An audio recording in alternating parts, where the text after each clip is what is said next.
If you're brand new to tennis or you've been playing for a while, you know that racket manufacturers have a ton of different versions, variations of rackets that they make. You have some of them that have as little as three, like Bablat, that only has the main lines of pure arrow, pure drive, and pure strike. And then you have Head over here, which has at least 6 to 7 different ones, and they're all designed to do somewhat similar things, but also very different things. So, in today's video, what I'm going to do is just essentially explain what the actual Head Gravity line of rackets is supposed to do in the most simple terms. Now, if you don't know who I am, my name is Brody Taylor.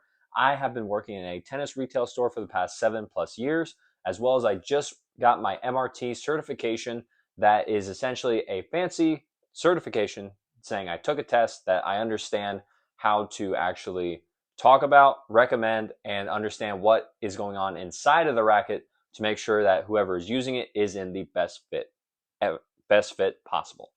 So, with that being said, the big thing you need to know, especially if you're looking into any racket, is what this racket is supposed to do, what it's designed to do. So the way that I always tell people to think about the Gravity, especially when they're coming into the store and they're potentially wanting to demo the racket, is to think of the Gravity as a control racket that's going to be a little bit easier on your arms. So I'll say soft. Now, what I mean by a control racket is essentially the fact that this racket is not necessarily going to be the most powerful thing you ever hit with. This is not going to give you the most spin you've ever hit with. Those are different types of rackets. Control to me is essentially talking about placement. Whenever you use this type of racket, you are going to be able to choose or just place the ball wherever you want to a lot easier than you would with, say, something like a power racket. Instead of the ball flying out on you all the time, the big problem you may have is that you may not be hitting with enough power to get the ball where you want it. And that's where the trade-off kind of comes in.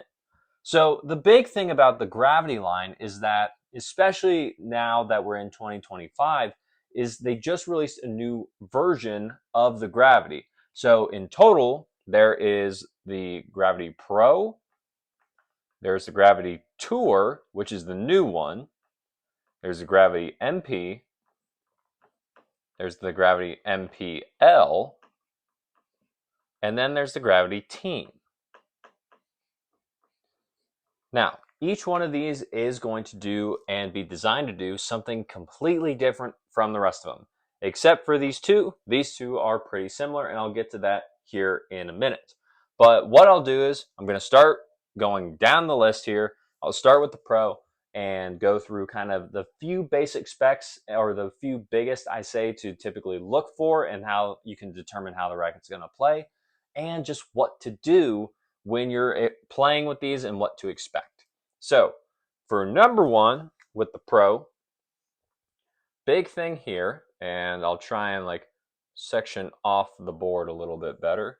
With the Pro, you have a 100 square inch head size, which pretty standard, pretty common. Now for a control racket, you usually don't see that as much. You're usually looking at a smaller head size, but the extra 2 square inches, because the typical control head size racket is a 98 square inch head size. The extra 2 square inches is going to help give the string a little bit more room to move around in, so it helps a little bit more with spin and power. So you have the 100 square inch head size, but then you have an 18 by 20 string pattern. Now, the weird thing about the 18 by 20 string patterns is that this thing is not designed to help with spin at all.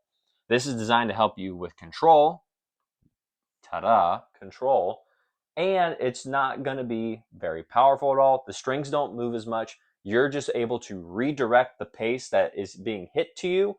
You're able to redirect it, place it where you want, and actually just play a lot higher level, especially if the people you're playing with have a lot more power than you. Now, the 18 by 20 arguably is one of the hardest string patterns to get used to, as well as it is just very difficult to use if you're just starting out. So that's why, especially with the Pro, it kind of earned the name Pro. And if you're a beginner or you're just intermediate, just starting out, you probably should stay away from this. Now, besides the 100 head size and the 18 by 20 string pattern, The other reason to stay away from this thing is that right away you have about 11.1 ounces to about, let me make sure I did my numbers right. Yeah, to about 315 grams of weight before you even put the string inside the racket. And yes, I know that looks like a terrible, terrible 6, so I'll rewrite it. G for grams.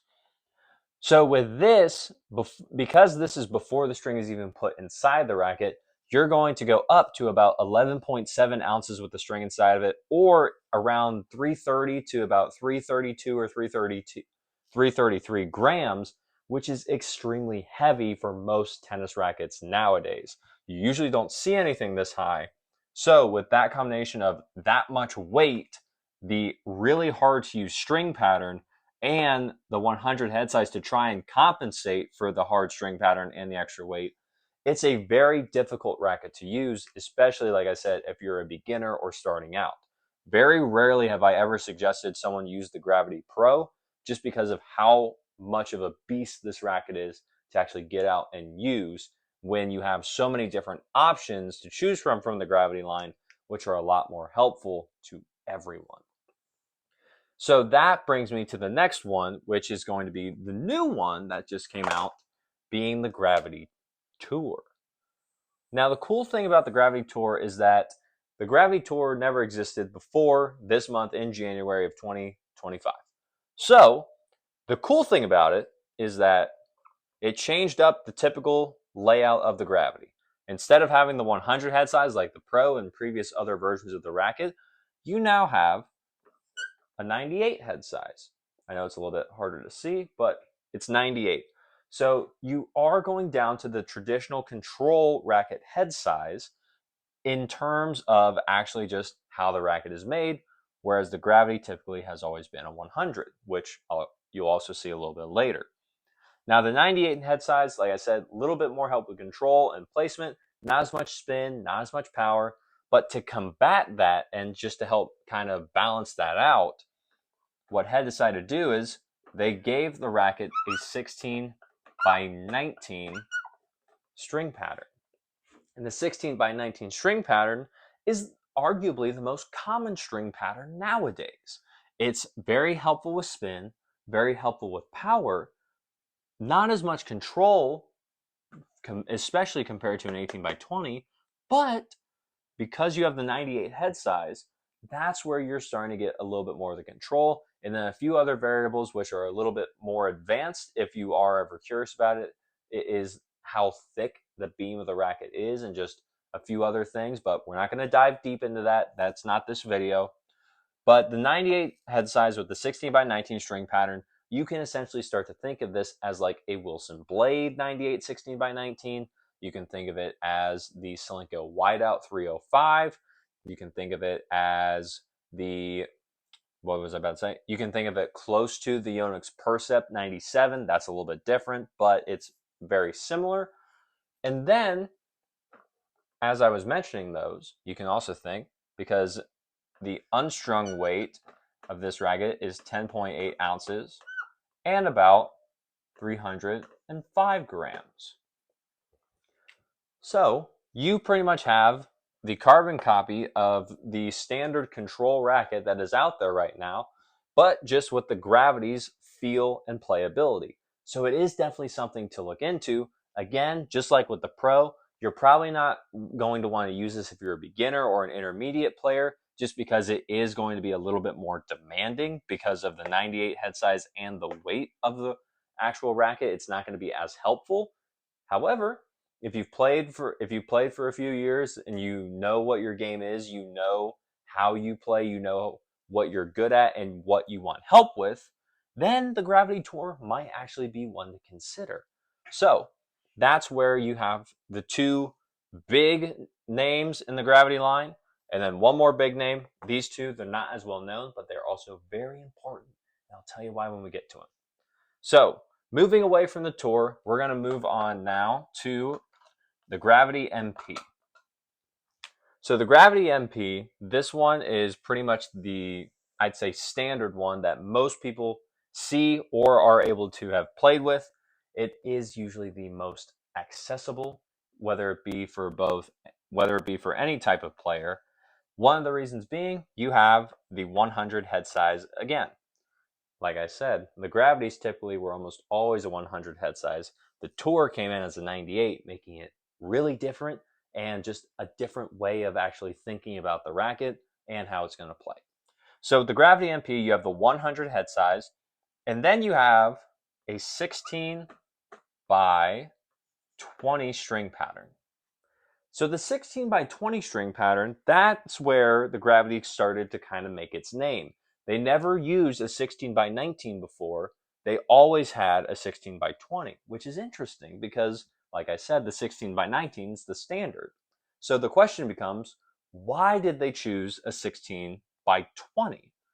Now, my answer to this theory in question is that by adding that last cross string going down at the bottom, this helped to give the Gravity a little bit more control compared to most other rackets that would have been very similar to it regardless. So by eliminating a little bit more of the string movement, you have a little bit less spin, you have a little bit less power, but you do have a little bit more control, which is what the Gravity line of rackets is going to do for you. So that's where the 16 by 20 comes in, and that's where one of the reasons why the Gravity, in my opinion, gets the control frame name, just looking at the most basic specs. And then finally, for the weight of it, you're usually looking at about 10.4 ounces unstrung, which is about, let me check my math, it's about 295 grams. Forgot to write grams right there. Cool. So this racket, because it is a little bit lighter than your traditional 10.8 ounce control racket and even your 10.6 ounce kind of standard racket now, it's a little bit easier not only for it, let me rephrase that. It's a little bit easier for every style of player to get in and use the racket. So if you're starting out or you've been playing just for a little bit, you're not really like a pro level, you're not really playing at a higher level, you're just kind of like right in the middle, or maybe getting a little bit started and you just want something that is going to be a little bit more control oriented because you got the power, you played maybe a few different sports before, you got muscles, you got strength, then that's where the Gravity MP comes in. And it's not going to be as heavy because even with the strung weight, you're only going to go up to about 11 ounces, which is again a little bit lower than most of the standard rackets nowadays. So with that, that's pretty much the MP. And then because of the MPL being so similar, I'm just going to use the same color because, like I said, extremely similar racket. So you have the MPL, which again, 100 head size, the same 16 by 20 string pattern, and then I think you can assume what the L means just by where I'm going with this, and that is going to be that unstrung, the Gravity MPL is about 9.8 ounces, or doing the math and converting, it's about 200 to 60 grams to about 262, 263, depending on the math. So this is essentially just a lighter version of the MP if you are looking to maybe transition into your first adult racket, or if you know someone who is maybe not the most strong person, but they do still want a good quality racket that's going to last them for a little bit longer as they develop their game.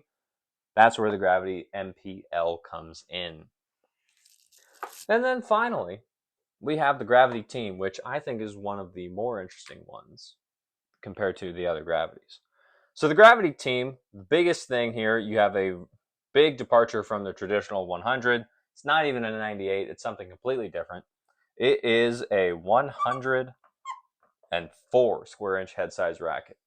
So the 104 head size, big head size, especially compared to nowadays. You're not typically seeing that as much, but it is kind of the weird in between. Usually if you go above a 100, you're typically seeing a 107. That seems to be where most of the manufacturers are falling. Maybe around 107.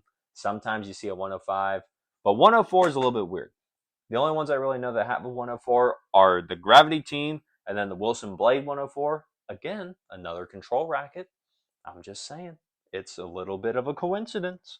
But the Gravity Team 104, you have a little bit of that bigger head size, so a little bit more space for the string to move around inside, so a little bit more access to spin, a little bit more access to power, and a little bit more help from the racket. So you have the 104, and then we go back and we still have that classic 16 by 20 string pattern that the Gravities are known for. I know it's a little bit hard to see because of the light, but it does say 16 by 20. And then for the weight of this racket, checking my math, we got about 9.4, that is a terrible 9, ounces unstrung, which is going to be about I want to say, again, I may have done my math wrong on here. It's about 255 grams unstrung. So, the Gravity team, I personally very much like giving this to people who, especially juniors who are starting out and they just want something that's going to be a little bit more helpful for them, but not be overly bearing. I personally think that 104 is a good head size to go with if you know you're going to be continuing to play the sport, as well as you're just wanting to eventually move up to a more high quality racket or high caliber racket, depending on your game style. You have a much easier time moving from 104 down to 100 or 98 compared to something like a 107 or a 110, which are also available as options as well. So the 104, I've given this, especially if they've been on a massive sale, to quite a few junior players, just because I personally felt that it would work best for their game at the time. Now, granted, that is on a case-by-case basis, depending on the junior that I'm working with, how long they've played, how strong they are, how it feels in their hand, because I'm never going to give a racket out that I feel like is going to absolutely hurt someone. That is unethical, and we're not doing that. We're not getting injured. That's not why we're here. We're here to have fun. We're here to play tennis. We're here to enjoy ourselves, and we don't want our gear hurting us. So that is essentially the Gravity line of tennis rackets. These are the big things that you need to be looking for that I personally think will make the most difference for the good majority of every single player. Now, there are other specs that do come into account, like the stiffness of the racket, as well as the beam width, as well as a few other things like swing weight. However, in the most simple terms that you will understand, whether you're just coming into the sport or you've been around for a while, these are the big things I would say to focus on. You can always get in the swing weight. You can always get in the stiffness. You can always get in the beam width. However, that's a little bit more advanced for this video. We're just explaining the basics here. So, with that being said, if you like the video, leave a like on it. Comment down below if you've used the Gravity or you're a big fan of the Gravity. Even if you're not a big fan of the Gravity, let me know. What do you not like about it? What do you hate about it? What do you love about it? It's the Gravity. It might be worth a try.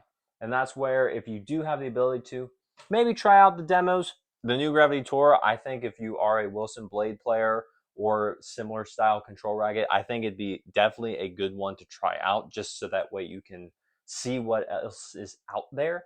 But it's up to you. If you want a demo, demo. If not, that's cool. Stick with what you got. It's been working for you so far, so keep going with it. So, with that being said, if that's pretty much all I got, subscribe to the channel if you found this video valuable or you got some cool information out of it. I'm trying here to make sure that we get the information out from the people that have it to the people that need it, because there's a lot of tennis misinformation in the tennis community. So I took it upon myself to make this channel so we can help get rid of that and enjoy playing the game of tennis that we all love so much more without having to worry about injury from our gear. And as always, take care.